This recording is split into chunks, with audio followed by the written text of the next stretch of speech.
Yes, hello, dear. This is the Ninth Dimensional Pleiadian Collective, and it is a pleasure and an honor to have the opportunity to connect with you. So we're going to cover quite a bit of ground in a short amount of time, and anything you need to know we'll make sure we include in our conversation. But we always like to start with your first question. So how may we best be of service to you today? Okay, well, I'd like to say hello to you, and I'm researching the event of Jonestown. Yes. And I'd like to know, my first question is, okay, there was a tape in Jonestown that the FBI has that they've cataloged as being recorded the morning after the massacre. And I was wondering if you could shed any insight on what exactly that tape was. Can you give me anything on that, what that tape was about? Some of it had to do with...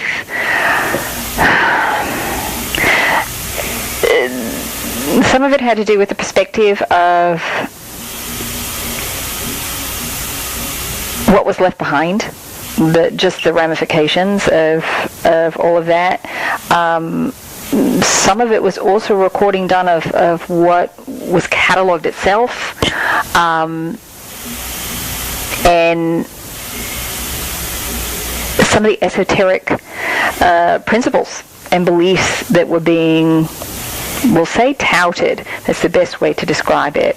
So it was kind of a mixture of things, and not necessarily left for the general public and general consumption. There was a lot of fear around what would happen if some of the information would get out, for two reasons. One, just to give credence to what happened, and to lend more energy to it, to more power to others who might want to follow in the steps. And that really was the second piece here, for others who might want to follow after. Right. Okay.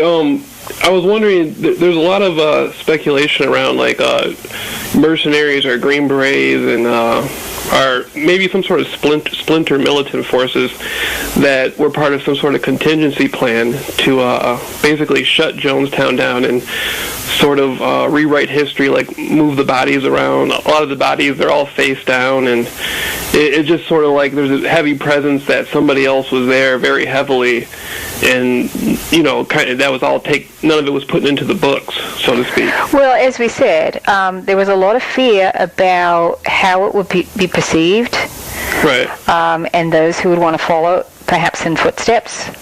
So some of that video, as we said, it is also those who came after, and there were some who survived, not many. Right. So was it staged and manipulated? Not in the way that you might think, as many things are done today with your governments. It wasn't done so much for the purposes of manipulating the consciousness of people, but rather it was, a lot of it was left as it was, but as it was shown or displayed, well, as it wasn't shown or displayed, that's the more important piece. What we mean by that is that it wasn't manipulated, the bodies are manipulated. A lot of that was as it was. It was shown as it was. And there was certainly a heaviness about the area itself, simply from the massive death and the energy. Uh-huh. Did we answer your question there? We think we did, but yes, is there more there? Yes. Okay, I was wondering, I noticed that the man, Jim, they call it Jim Jones, he through the history of the People's Temple in Jonestown, I noticed that it appears to be different individuals. Like, the ears are different, the nose are different, and one of the people who survived in Jonestown, they said that he liked to use, like, body doubles or stand-ins and stuff like that. And I talked to that Treb, and I mean, I sent some writing to Treb some questions, and Treb was saying how there might have been two Jim Joneses that were left behind and two escaped somehow. But he was saying that, and I was wondering, like, you know, could you guys pick up on anything about that, about, like, lookalikes or body doubles? Do you guys have any impression of that? To some extent, we would say yes. There are others that would be stand-ins, but also what was seen also has to do with the energies that he allowed to align with, allowed himself to align with. So, in some ways, he was a puppet for beings that were just outside of your visual range. And depending on who his puppet master was, that could change the physical appearance to some extent because of the extra energy running through the body.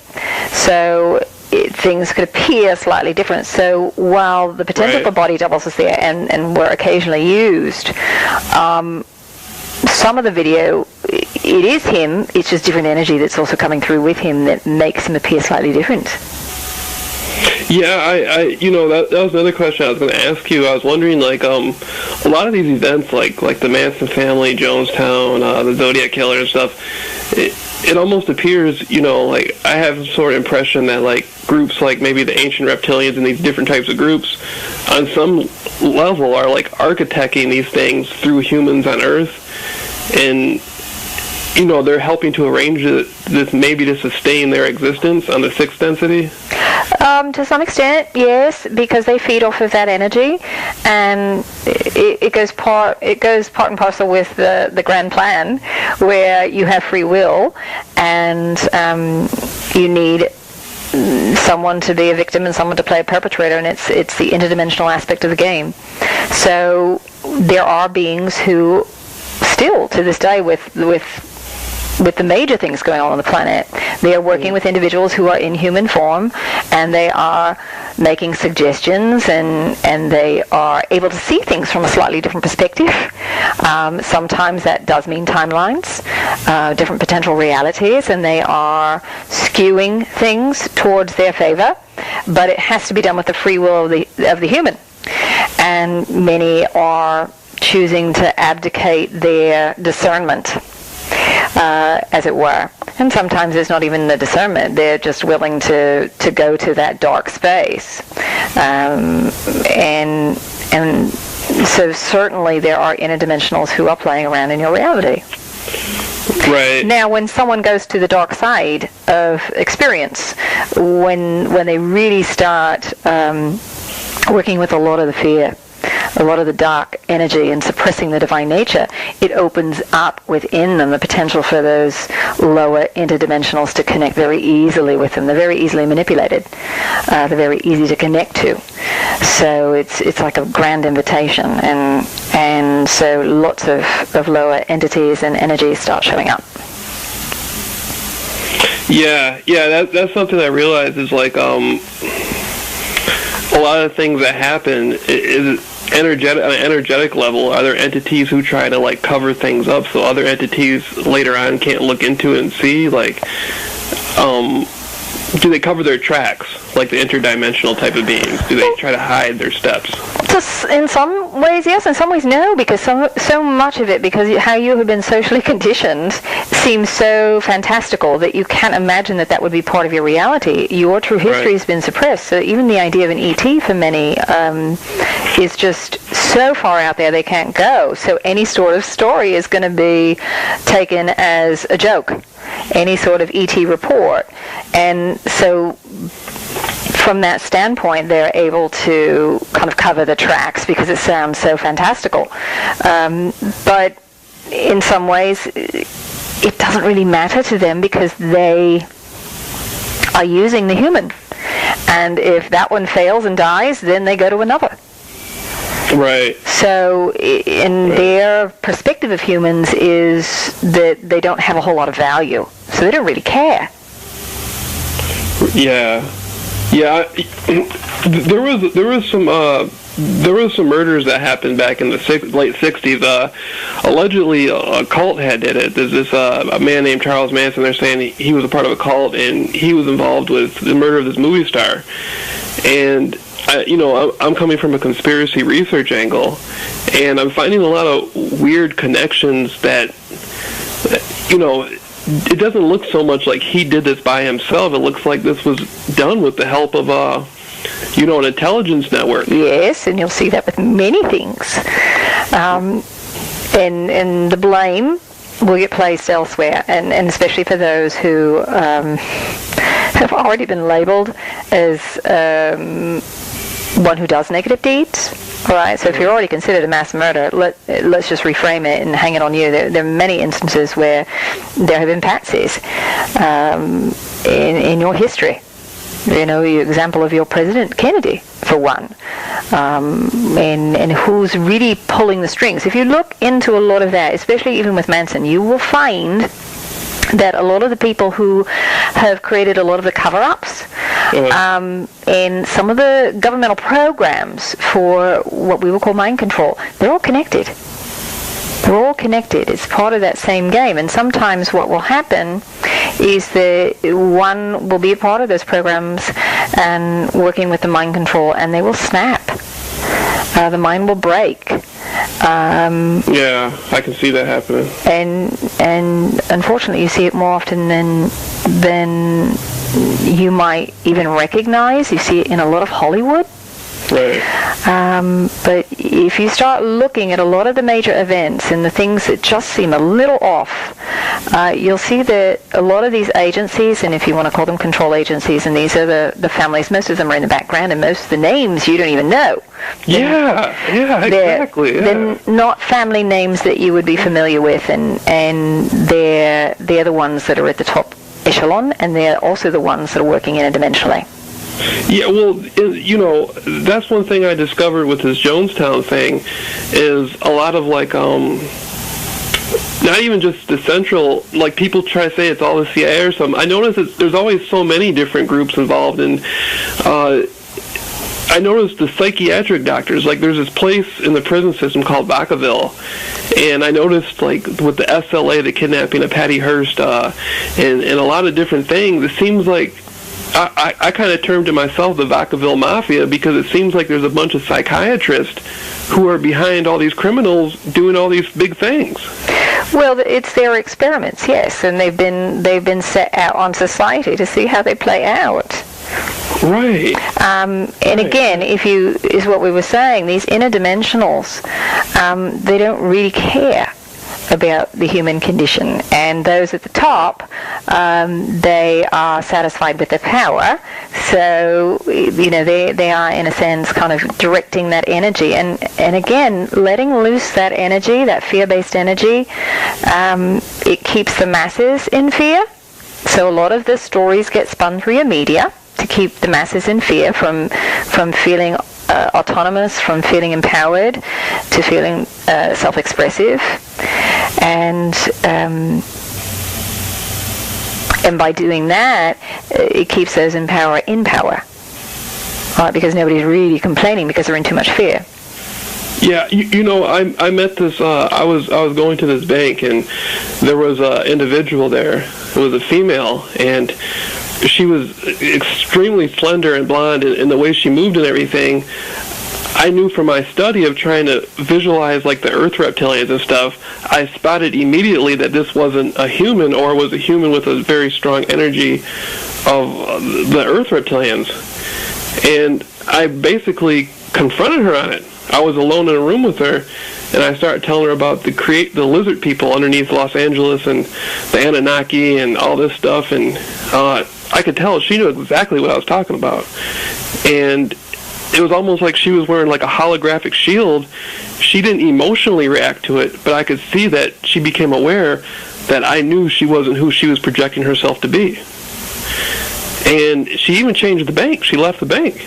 I brought a Essassani stone in there, one of those things from Bashar, and I put it on the table, and she studied it. You know, it really didn't mean anything to her that much, but she studied it, and it became like we were so aware of each other's presence. She just disappeared from the bank. I never saw her again. You know, I was wondering, could you shed some insight on that, possibly? Am I accurate in that? Or? Well, it's important for you to trust in your intuition and in your instinct in that, because, and you are correct, sometimes it's physical, sometimes it's energetic. Sometimes beings will carry a lot of that energy with them, even though they may choose, say, a humanoid form. They're carrying a lot of that in the energetic field to play out the issues of that species. We would say, in this particular instance, a lot of it, there's some of it was genetic. We would say most of it was energetic, but she did have an awareness of exactly what you were talking about. Yeah. So I felt that. So it is important for you to start trusting in your intuition, and it's not always important that you get the final answer, because many times you're not going to get it in the way that the ego might like it. But what you'll start to notice are patterns in the energies and how they feel, and then the more you experience it, the more important it becomes for you to pay attention, to say, oh, no, I felt this twice, and each time this is what I thought, so I know this is going on. You will have a certainty within yourself.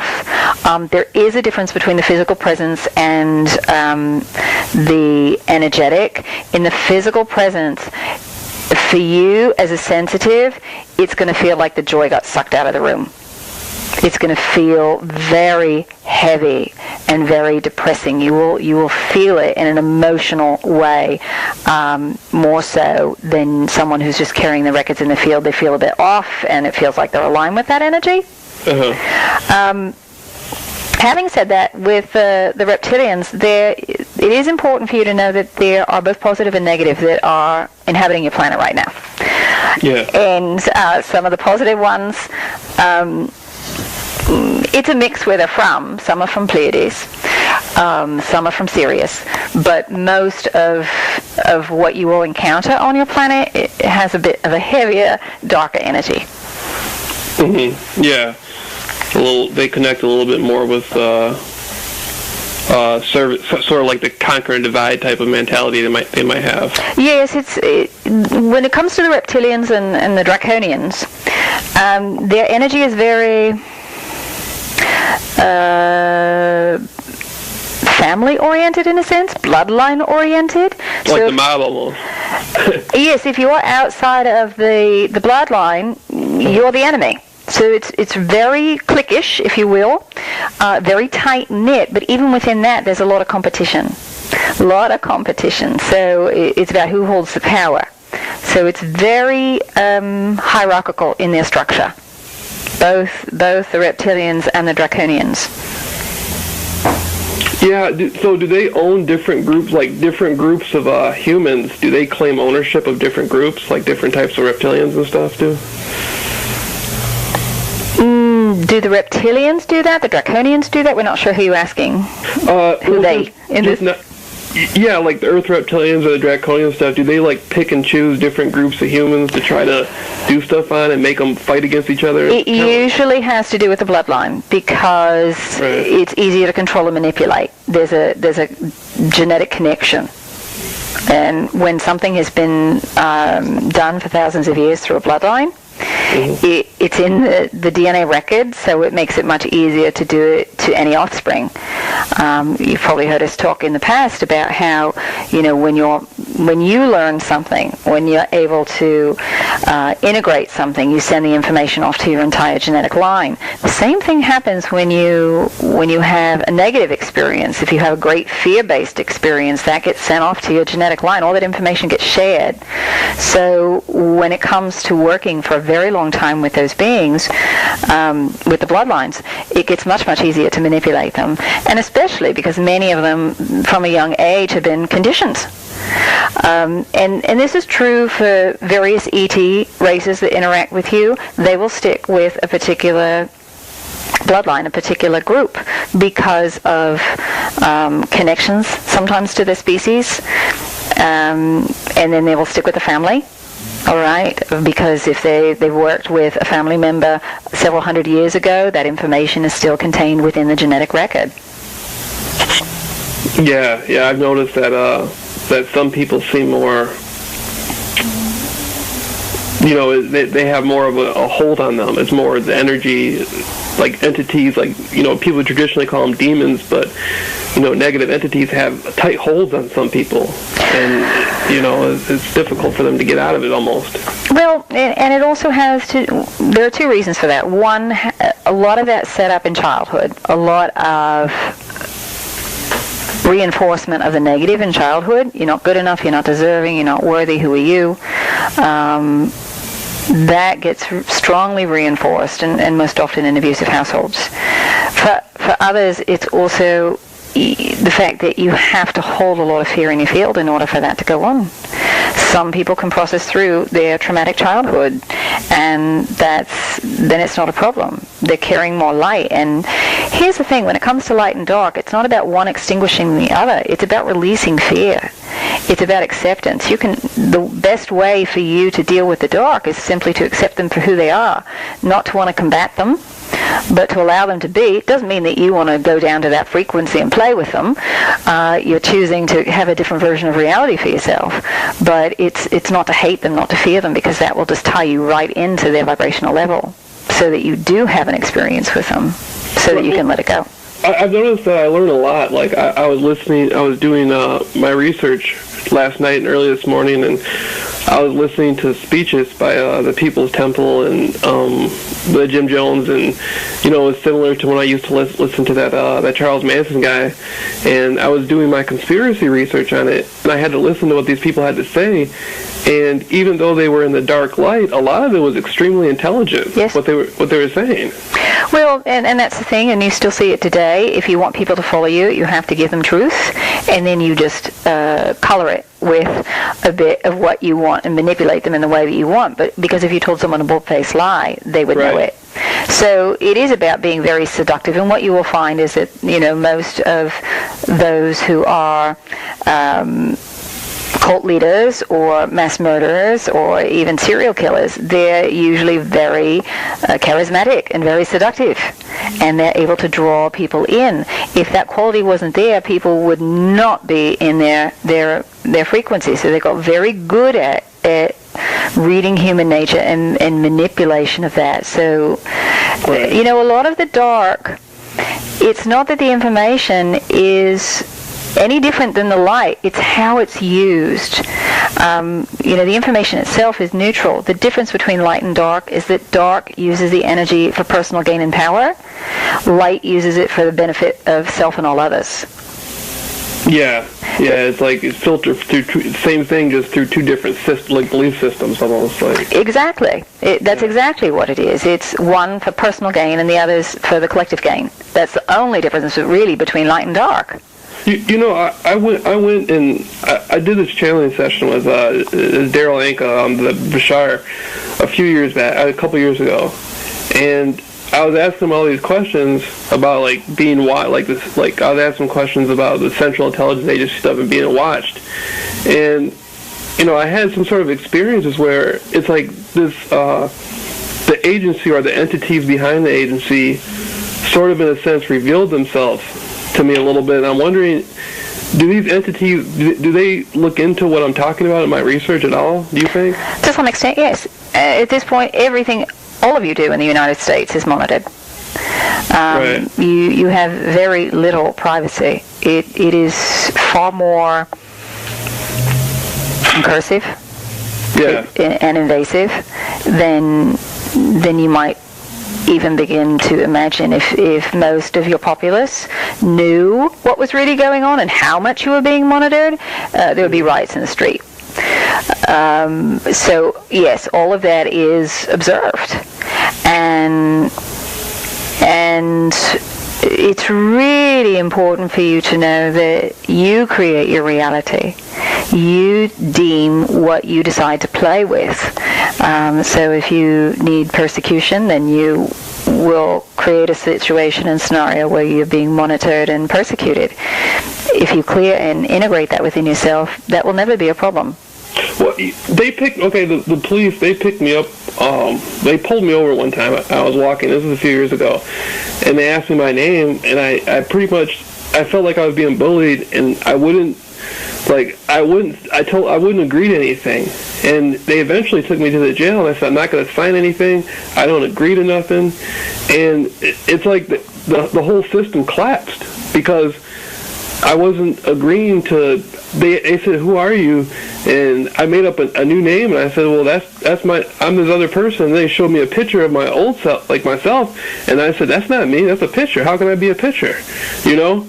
And I stopped agreeing to everything they were going along with, and it's like all their authority collapsed, and they didn't know what to do. Well, again, as you create your reality, what you're willing to play in and what you're willing not to play in determines how it goes. When there's nothing to push against, when there's no attraction there because you're not playing the same frequency out, it disintegrates. You can't fight anymore. You can only fight if you're on the same wavelength, like attracts like. If you've got two different frequencies, they just can't interact. Yeah, a friend of mine, he's an older gentleman, but his name's Jordan Maxwell, and I have been studying, like, under a lot of his teachings for a long time, and I learned that, like, you know, through agreements, that's how the law works. Like, I have to contract with them, contract with them, you know, and I stopped doing that, but they knew this. They knew, like, the judge in the system, they knew I had to agree to it. And it revealed to me, like, all that stuff I had been studying about the secret societies and all that stuff. It's like these people knew all that stuff the whole time. Yes. They were playing. They're hoping you don't know.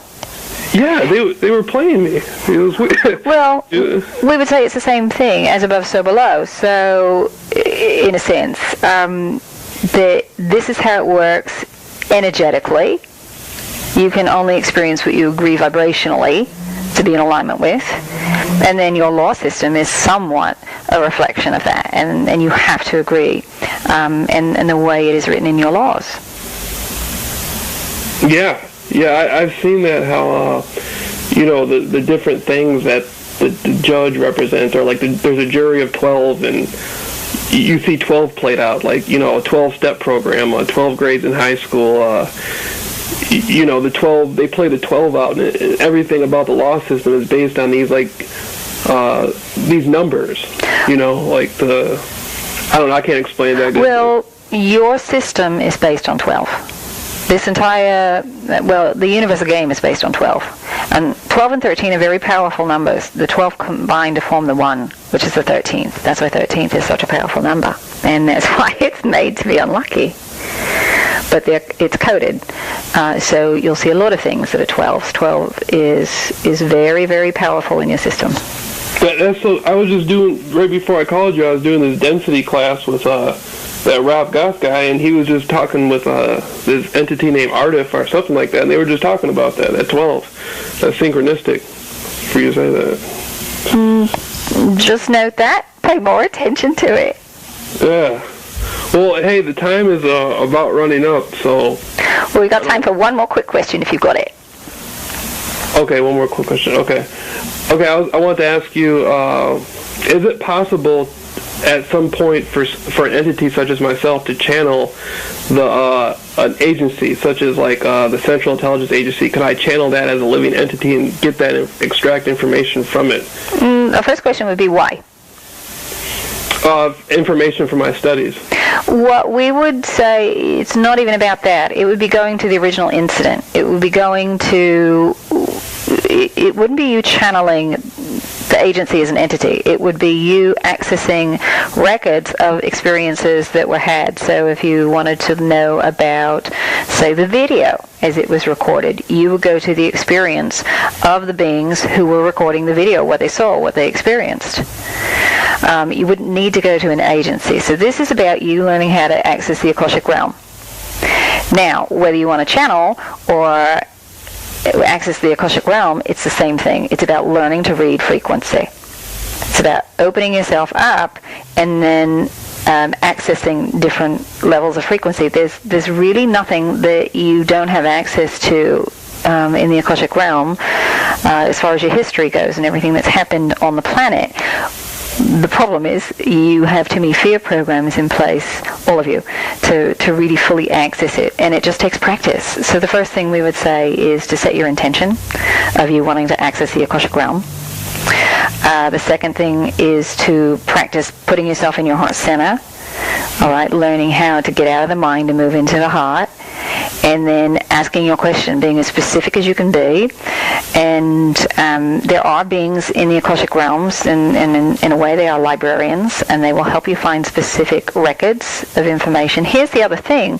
When it comes to reading records, it gets very tricky because there are infinite versions of reality. So which version are you going to go and access? The idea of timelines, the way that they exist in the human mind, reality doesn't really exist that way. You move from now moment to now moment to now moment, and you string them together, and you call it a timeline, but yours may look vastly different than someone else's.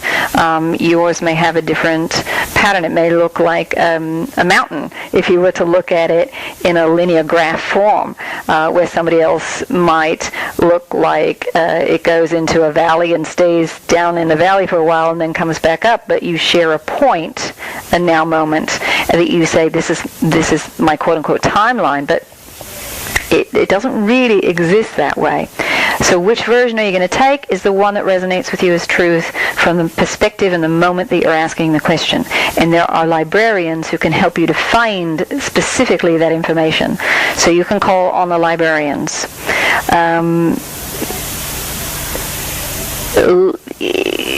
We would also say listen for the answer. It will feel very subtle when you first start. It is not going to feel so vastly different than your imagination, and that is probably the hardest part for you all, that you're expecting it to be dramatically different. And it's rare that it feels dramatically different. You might have a handful of experiences in your life where you knew with absolute certainty that that was vastly different than your imagination. What you will experience in the moment is a certain sense of claircognizance, a knowing that that's the truth. The problem is, after that, you tend to bring it back to your reality, and then you start picking it apart with the mind.